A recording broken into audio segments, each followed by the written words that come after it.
करने का अवसर का दिन है। हिमाचल प्रदेश की देवतुल्य जनता बहुत जागरूक है, अपने अधिकारों के प्रति भी, अपने मताधिकार के बारे में भी, इसलिए हमेशा यहाँ पर अच्छी पोलिंग होती है। और इस बार मैं देख रहा हूँ कि उत्साह है, लोग चाहते हैं कि भारतीय जनता पार्टी को जिस तरीके से मोदी जी के आशीर्वाद से जयराम जी ने हिमाचल को आगे बढ़ाया है, उसको एक बार फिर से मौका देना चाहते हैं। मैं ये भी देख रहा हूँ कि लोगों को अथाह प्रेम है मोदी जी से और अटूट विश्वास है, उसको आशीर्वाद के रूप में मानते हुए उनकी इच्छा है कि एक बार फिर से भारतीय जनता पार्टी की सरकार आए, इसलिए मैं भारतीय जनता पार्टी के पक्ष में वातावरण देख रहा हूँ। सर, आपसे लेकर राष्ट्रीय नेतृत्व के सब तमाम लोगों ने यहाँ अपनी ताकत लगा दी। आप यहाँ कैंप करके शुरू से रह रहे, क्या जो परिवर्तन का रिवाज यहाँ था वो रिवाज बदलेगा? बिल्कुल बदलेगा। पहली बात तो ये है आशिक जी कि हम हर चुनाव को इसी तरीके से लड़ते हैं, सब लोग इसी तरीके से लगते हैं, और यहाँ हिमाचल में भी हम लोगों ने बैठ करके इस चुनाव को आगे बढ़ाने का प्रयास किया है। यहाँ रिवाज बदलने का मन लोगों ने बना लिया है, क्योंकि पिछले 5 सालों में जो विकास हुआ वो धरती पर दिखता है, और इसलिए उसके प्रति बहुत ही एक खुशी का वातावरण है। एक अच्छे वातावरण में लोग चाहते हैं कि सरकार फिर से रिपीट हो। सर, विपक्ष यहाँ लगातार कह रहा है कि यहाँ विकास कहीं हमें दिख नहीं है। उनको आंखें तो हम दे सकते हैं, दृष्टि नहीं दे सकते, विजन नहीं दे सकते। अब उनको विकास नहीं दिखता है तो मैं क्या कहूँ। All India Institute of Medical Sciences आ गया, 1450 करोड़ रुपए की लागत से बिल्डिंग बन के तैयार हो गई। कोरोना के बाद भी 5 साल के अंदर हमारा एम्स चालू हो गया। इंडियन इंस्टीट्यूट ऑफ मैनेजमेंट आ गया। कभी किसी ने सोचा था, कांग्रेस के लोग सोच सकते थे?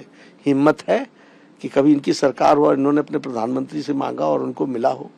यहाँ Indian Institute of Information and Technology आ गई, यहाँ बल्क ड्रग पार्क आ गया, यहाँ मेडिकल डिवाइस पार्क आ गया, यहाँ 4 लेन 6 लेन काम चला हुआ है तीव्र गति से। आप जहाँ से आ रहे हैं हर एक जगह आप देखेंगे कि पहले 3 घंटे लगते थे, अब 25 मिनट लगते हैं, अब 35 मिनट लगते हैं।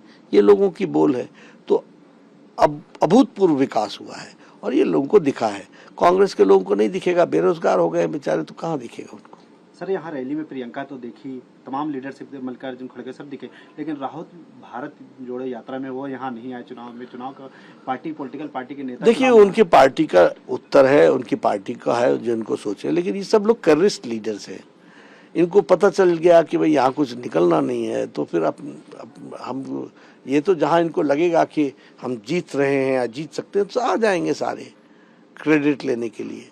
अब उनको पता है कि हिमाचल में कुछ होना नहीं है, गुजरात में कुछ होना नहीं है, इसलिए नहीं दिखेंगे ये। सर, वो बार बार अपना जो मैनिफेस्टो में भी वो लोग ओपीएस और महिलाओं को 1500 रुपये इन सब का जिक्र कर रहे हैं वो लोग। इनकी बात को सीरियसली कौन लेता है आशिक जी? कांग्रेस के लोग ही नहीं लेते हैं सीरियसली, तो हमें लेने की क्या जरूरत है, या हिमाचल की जनता कहाँ लेगी? इनका मंत्री पूछ रहा है, पूर्व मंत्री रहे, केंद्रीय मंत्री, वरिष्ठ नेता हैं, हिमाचल से सांसद रहे हैं 3 बार 4 बार। वो पूछते हैं कि भाई ये 1500 दोगे कहाँ से? तो जब उनके ऊपर उनको ही विश्वास नहीं है तो हमको और हिमाचल की जनता को कहाँ विश्वास होगा? दूसरी बात, इन्होंने क्या राजस्थान में दिया है, कहीं छत्तीसगढ़ में दिया है क्या? क्या लोगों को नौकरियां दे दी क्या महंगाई भत्ता दे दिया क्या दिया इन्होंने? तो इनको विश्वास में कौन लेता? और इनको भी पता है देना तो है नहीं। जिसने मैनिफेस्टो बनाया उसने पढ़ा नहीं, वो लिख के चला गया। जिसने पढ़ा उसने लिखा नहीं, उसको जानकारी नहीं है। हमारे तरह कोई ड्यू डिलिजेंस करके थोड़ी ना कुछ तय करते हैं लोग। जो पॉपुलिस्ट लोगों ने ये भी दे देंगे, ये भी दे देंगे, ये भी दे देंगे, देना है। जब सरकार ही नहीं आनी तो देने का सवाल नहीं उठता, इसलिए लोगों को गुमराह करो। सर, महिलाओं को लेकर के भी आप लोगों ने बहुत किया, आश्वासन कांग्रेस की तरफ से भी दी गई है। प्रियंका कह रही थी बार बार महिलाओं को सशक्त करना है, प्रधानमंत्री जी भी कहते हैं, उसको लेकर के आप लोगों ने अपने मैनिफेस्टो में भी किया उसको। 60 साल तो उन्होंने बड़ा सशक्त किया ना। 12 करोड़ बहनें शौच खुले में जाती थी, बड़ा सशक्त आपने किया।